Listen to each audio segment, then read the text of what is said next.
بسم اللہ الرحمن الرحیم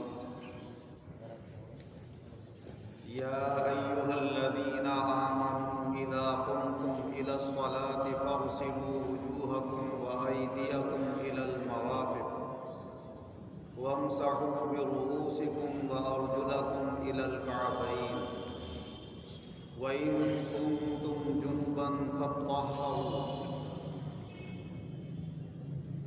اللہ تبارک و تعالی اپنے کلام عظیم میں ارشاد فرما رہا ہے، اے ایمان والو، جب تم نماز قائم کرنے کا ارادہ کرو تو پہلے اپنے چہروں کو دھو اور اپنے ہاتھ کونیوں سمیت دھو لو اور اپنے سروں کا مسح کرو اور اپنے پاؤں ٹخنوں سمیت دھو لو، اور اگر تمہیں غسل کی ضرورت ہے اور بڑی ناپاکی لاحق ہو گئی ہے تو پھر غسل کرو اور خوب پاکی حاصل کرو۔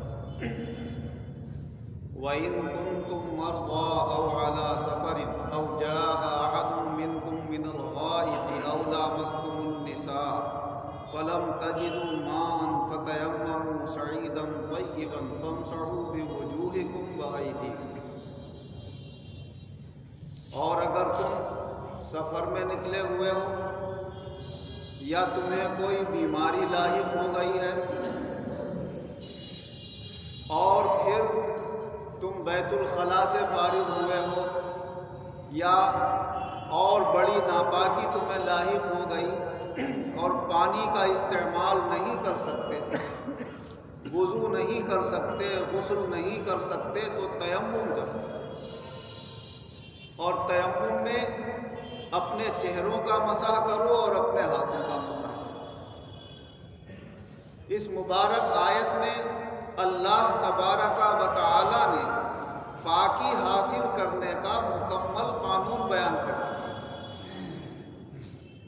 وضو کے فرائض شروع آیت میں بیان کر دیا، درمیان میں غسل کا طریقہ بیان کر دیا اور آخر میں تیمم کا بیان کر دیا، اور یہ تین طریقے ہی ہماری پاکی حاصل کرنے کے لیے شریعت مطہرہ میں مقرر کیے گئے۔ یہ چار چیزیں جو قرآن پاک میں بیان کی گئی یہ وضو میں فرض ہے۔ چہرے کا دھونا فرض ہے، کونیوں سمیت دونوں ہاتھوں کا دھونا فرض ہے، سر کا مسح کرنا 1/4 کم سے کم سر کا مسح کر لینا یہ فرض ہے، اور پورے سر کا مسح کرنا سنت ہے۔ دونوں پاؤں ٹخنوں سمیت دھونا یہ بھی فرض ہے، اور اگر پاؤں دھو کر ہم نے چمڑے کے موزے پہن لیے ہیں تو 24 گھنٹے اگر آپ اپنے شہر میں موجود ہیں تو اتارنے کی ضرورت نہیں ہے، اسی کے اوپر سے ہاتھ پھیر کر مسح کرنا چاہیں تو چمڑے کے موزوں پر مسح کر سکتے ہیں۔ ہاتھ دھو لیں، منہ دھو لیں، وضو کے سارے ارکان پورے کر لیں، جب پاؤں دھونے کا وقت آئے تو ہاتھ پانی میں بھگوئیں اور اوپر کے حصے میں پھیریں تو یہ مسح ہو جائے گا، ایسے بھی وضو ہو جائے گا۔ وضو کے اندر ان چار فرائض کے علاوہ جو ہمارے وضو کرنے کے طریقے ہیں ان میں کچھ چیزیں ہمارے لیے سنت اور مستحب قرار دی گئی۔ وضو کرنے کا مستقل طریقہ، مکمل طریقہ یہ ہے کہ جب آدمی کو وضو کرنا ہو تو وضو کرنے کے لیے جب پاک پانی لے کر بیٹھے، یا آج کل ٹنکیاں لگی ہوتی ہیں، ٹنکی کے سامنے وضو کرنے بیٹھے تو کوشش یہ کرے کہ ایسی جگہ بیٹھے کہ رخ ہمارا کعبے کی طرف ہو، اور پھر وضو شروع کرتے وقت پڑھے بسم اللہ الرحمن الرحیم، اس کے بعد 3 مرتبہ اپنے دونوں ہاتھ گٹوں تک دھوئے، پھر اس کے بعد 3 مرتبہ کلی کرے، پھر اس کے بعد 3 مرتبہ ناک میں پانی چڑھائے اور ناک سنکے، اور چھوٹی انگلی سے ناک کو اندر ڈال کر صاف بھی کرے۔ 3 بار جب یہ ناک صاف کر لے، ناک کے اندر پانی ڈال کر ناک سنک لے تو پھر 3 مرتبہ اپنے چہرے کو دھوئے، پیشانی سے لے کر اور ٹھڈی تک، اور ایک کان کی لو سے دوسرے کان کی لو تک یہ چہرے کا دھونا۔ باقی کانوں کے اندر اگر تری پہنچانا ہے تو وہ مسے کے اندر آ جائے گی. جب مسا کریں گے تو وہ مسے کے طریقے میں ابھی بتاتا ہوں کہ وہ کانوں کی تری بھی ہو جائے گی. اس کے بعد دونوں ہاتھ کوہنیوں سمیت دھوئے اور کوشش کرے کہ 3 مرتبہ ہاتھ دھو لیے جائیں. 3 مرتبہ سے کم بھی جائز ہے لیکن 3 مرتبہ سے زیادہ نہیں دھونا چاہیے. اگر 3 مرتبہ میں ہاتھ دھل گئے ہیں تو کیوں وہ پانی کا اسراف مانا جاتا ہے, فضول خرچی مانی جاتی ہے. پھر اس کے بعد سر کا مسح کرنا. پورے سر کا مسح کرنے کا سنت طریقہ یہ ہے کہ اپنے ہاتھوں کو اس طرح کریں اور یہ 3 انگلیاں بیچ میں سے رکھتے ہوئے پیچھے کو لے جائیں اور پھر یہ ہتھیلیاں دباتا ہوا آگے کو لے آئے. یہ 2 انگلیاں بچ جاتی ہیں, یہ کانوں کے اندر ڈال دیں اور یہ انگوٹھے سے کانوں کا پیچھے کریں. پیچھے کا حصہ بچ جاتا ہے, پیچھے کی گردن کریں. آگے کی گردن کا مسح نہیں ہوتا ہے, بہت سے لوگ یوں کرتے ہیں, وہ نہیں ہے مسح, بس صرف گردن کے پیچھے حصے کا کرنا ہے. یہ ہمارے سر کا مسح ہوتا ہے. پھر 3 مرتبہ پہلے سیدھے پاؤں دھو ٹخنوں سمیت اور انگلیوں میں ہاتھوں کی بھی خلال کریں اس طرح ڈال کر اور پاؤں کی انگلیوں کے اندر بھی خلال کریں. سیدھے پاؤں کی چھنگلیا سے شروع کریں اور الٹے پاؤں کی چھنگلیا پہ آ کر اتارتے خلال کو, یوں انگلیاں ڈالتا ہوا اور ادھر سے انگلیاں ڈالتا ہوا اس طریقے سے خلال کریں اور 3 مرتبہ دونوں پاؤں کو. تو یہ ہمارے وضو کا مکمل طریقہ ہوتا ہے. حضور صلی اللہ علیہ وسلم ارشاد فرماتے ہیں کہ جو اس طرح مکمل وضو کرتا ہے تو جب وہ ہاتھ دھوتا ہے تو ہاتھوں سے جتنے اس نے گناہ کیے ہیں وہ وضو کے پانی کے ساتھ نکل جاتے ہیں. منہ دھوتا ہے تو منہ کے اعضاء سے, آنکھوں سے کوئی غلط چیز دیکھی ہے, کانوں سے کوئی غلط بات سنی ہے تو منہ کے ذریعے جتنے گناہ ہوئے ہیں, زبان سے کسی کو کچھ کہا ہے, وہ گناہ منہ دھوتے وقت اللہ تعالیٰ پانی کے وضو سے گرا دیتا ہے. یہی حال پاؤں دھونے کا ہے کہ جب پاؤں سے گناہ کیے ہیں, گناہوں کی باتوں کی طرف چلا ہے تو جب وضو کے پانی سے اللہ تعالیٰ پاؤں کے گناہ نکال دیتا ہے.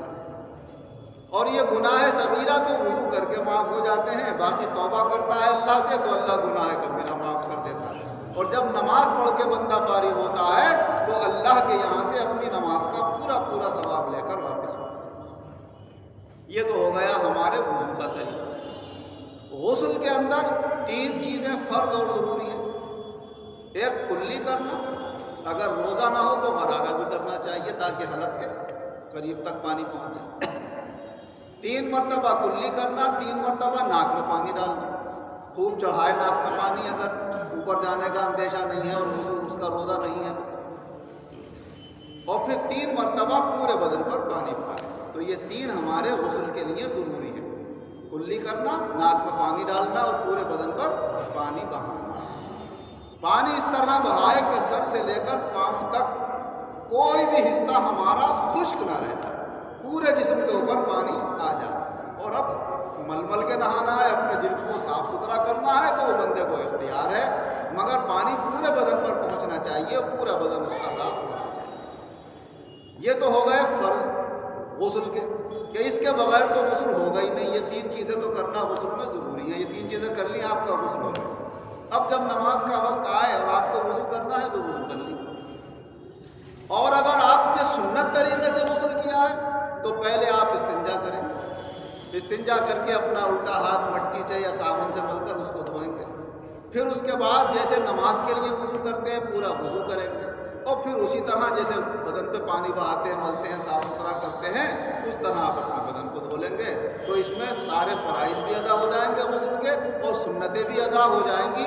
اور یہی وضو جو آپ نے غسل کے وقت کیا ہے یہی آپ کی نماز کے لیے بھی کافی ہو جائے گا, اگر یہ وضو ٹوٹا نہیں. اور اگر ٹوٹ گیا ہے تو پھر آپ کو دوبارہ وضو کرنا ہوگا. اب اس میں بعض لوگوں کو یہ وہم ہوتا ہے, خیال ہوتا ہے ہم غسل کر رہے تھے تو ننگے تھے, ننگے ہونے سے ہمارا وضو ٹوٹ گیا. تو یہ یاد رکھنا چاہیے ننگے ہونے سے وضو نہیں ٹوٹتا ہے. کسی ننگے کو دیکھ لیا جائے جب بھی وضو نہیں ٹوٹتا ہے, ننگے بدن کو چھو لیا جائے جب بھی وضو نہیں ٹوٹتا ہے.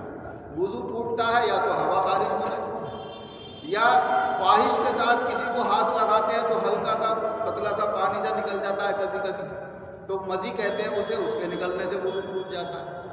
یا کہیں جسم پہ چوٹ لگے اور خون نکل جائے تو اس سے وضو ٹوٹ جاتا ہے. یا لیٹ کر آدمی سو جائے اور تھا وضو میں، نیند آ گئی اس کی آنکھوں میں، اگر 1 منٹ کے لیے بھی نیند آ گئی تو اس کا وضو ٹوٹ جائے گا۔ تو یہ چیزیں ہیں وضو توڑنے والی، اور وضو توڑنے والی چیزوں میں بدن کا ننگا ہونا کتابوں میں نہیں لکھا ہوا ہے، اس لیے یہ عوام کی باتیں ہیں، ننگے ہونے سے وضو نہیں ٹوٹتا ہے۔ تو یہ ہمارے وضو کا طریقہ بھی ہو گیا، غسل کا طریقہ بھی ہو گیا۔ اگر کوئی کمزور ہے، جاڑے کا موسم ہے، پانی استعمال نہیں کر سکتا اور تیمم کرے، تو تیمم کا طریقہ یہ ہے کہ یا تو ہمارے گھر کی دیوار پر، جیسے کچی دیوار ہے یا اینٹوں کی دیوار ہے اور اس پر یہ پکا پینٹ نہیں ہے، چونا وغیرہ کیا ہوا ہے، تو دیوار کے اوپر بھی ایک مرتبہ ہاتھ مارے ایسے دونوں، اپنے چہرے پہ پھیر لیں۔ صرف نیت کرنا ہے کہ ہم یہ وضو کا تیمم کر رہے ہیں یا غسل کا کر رہے ہیں۔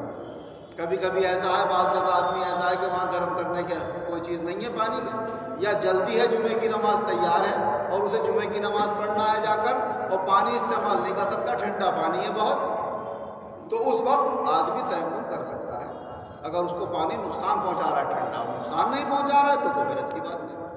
تو ایک مرتبہ ہاتھ مارا، چہرے پر پھیر لیا، دوسری مرتبہ ہاتھ مارا ایسے دیوار پر، ایسے ایک ہاتھ کو پھیر لیا، ایسے ہی سب کے بس یہ تیمم ہو گیا۔ تیمم میں بس 2 ہی کام ہوتے ہیں، ایک چہرے پہ ہاتھ پھیرنا اور ایک دونوں ہاتھوں کے اوپر ہاتھ پھیرنا، تو یہ ہمارا تیمم ہو جاتا ہے۔ ہم نے وضو کرنے کی نیت سے اگر تیمم کیا ہے تو یہ وضو کا قائم مقام ہو جائے گا، غسل کرنے کی نیت سے تیمم کیا ہے تو یہ غسل کے قائم مقام ہو جائے گا۔ غسل کا تیمم کا طریقہ بھی وہی ہے، وضو کے تیمم کا طریقہ بھی وہی ہے، صرف نیت کا فرق ہے کہ ہم نیت کیا کر رہے ہیں اس وقت۔ ظاہر ہے کہ جیسی حالت بندے کو لاحق ہوگی ویسے ہی نیت ہوگی۔ نیت چاہے نماز کی ہو، چاہے تیمم کی ہو، چاہے وضو اور غسل کی ہو، زبان سے نیت کرنا ضروری نہیں ہے، صرف دل میں ارادہ کر لیں کہ ہم یہ تیمم کی نیت، تیمم جو کر رہے ہیں وضو کا قائم مقام کر رہے ہیں، سوچ لے بس دل میں ہم یہ غسل کے قائم مقام کر رہے ہیں۔ ایسی نماز پڑھنے کھڑا ہو رہا ہے تو دل میں سوچے ضرور، کم سے کم زبان سے کہہ دے گا تو جائز وہ بھی ہے، لیکن اگر نہیں بھی کہے گا صرف سوچ لے کہ میں اس وقت سنتیں پڑھ رہا ہوں یا فرض پڑھ رہا ہوں۔ نفل بغیر نیت کے بھی ہو جاتا ہے، کوئی نیت نہیں ہے، آپ نے کھڑے ہوئے اللہ اکبر کہ میں نماز پڑھنے کی نیت ہے، بس دل میں اللہ اکبر کیا، آپ نے 2 نفل پڑھنا ہے، 4 نفل پڑھنا ہے ایک ہی نیت سے، جو بھی آپ کی نیت ہے آپ پڑھ لیجئے، اس میں کوئی حرج کی بات نہیں۔ تو یہ ہمارا وضو کا طریقہ، غسل کا طریقہ، تیمم کا طریقہ، تو یہ ہمیں شریعت مطہرہ کی روشنی میں اپنے اسلامی طریقے سیکھتے رہنا چاہیے۔ اللہ مجھے بھی عمل کی توفیق عطا فرمائے، آپ کو بھی اور تمام مسلمانوں کو توفیق عطا فرمائے، آمین وآخر دعوانا الحمدللہ الحمدللہ رب العالمین والعاقبۃ للمتقین والصلاة والسلام علی خیر خلقہ محمد وآلہ واصحابہ اجمعین۔ اے اللہ اپنے فضل و کرم اپنی عنایت سے کل عالم کے مسلمانوں پر خصوصی رحم و کرم فرما، ہم سب کے گناہوں کو معاف فرما، آئندہ گناہوں سے بچنے کی توفیق عطا فرما، جو بیمار ہیں انہیں شفاء کلی عطا فرما۔ واجد بھائی نے ایک صاحب کے لیے دعا کے واسطے کہا ہے کہ یہ بھائی ان کا آپریشن ہو رہا ہے، ایکسیڈنٹ میں چوٹ آ گئی تھی دماغ کو، دعا کریں اللہ آپریشن کو کامیاب فرمائے، انہیں صحت کاملہ عاجلہ عطا فرمائے۔ اور جو ہمارے مسلمان بہن بھائی دنیا سے چلے گئے اللہ ان کی مغفرت فرمائے، ان کے درجات کو بلند فرمائے، اور جو بقید حیات ہیں اللہ سب کی الجھنیں، پریشانیاں، بیماریاں، آفات و بلیات کو دفع فرمائے، سب کو چین، سکون، اطمینان، صحت، سلامتی، امن و عافیت، ایمان و عزت، اچھے اعمال، اچھے عقائد، لمبی عمروں کے ساتھ، اطمینان والی زندگی کے ساتھ اللہ عطا فرما۔ جب خاتمہ فرما اللہ ایمان و عزت کے ساتھ بآسانی فرما، اور آخرت میں ہم سب مسلمانوں کا حشر اپنے مقبول بندوں کے ساتھ فرما۔ ان کے بیٹے جمال باہر جا رہے ہیں، اللہ تعالیٰ ان کو شاندار کامیابی عطا فرمائے، اور یہ سفر ان کے لیے مبارک فرمائے، اور مالی اعتبار سے زیادہ فائدہ مند بنائے۔ ایمانوں کو بھی اللہ ہم سب کے مضبوط فرمائے، دونوں جہان میں اللہ ہم سب کو شاندار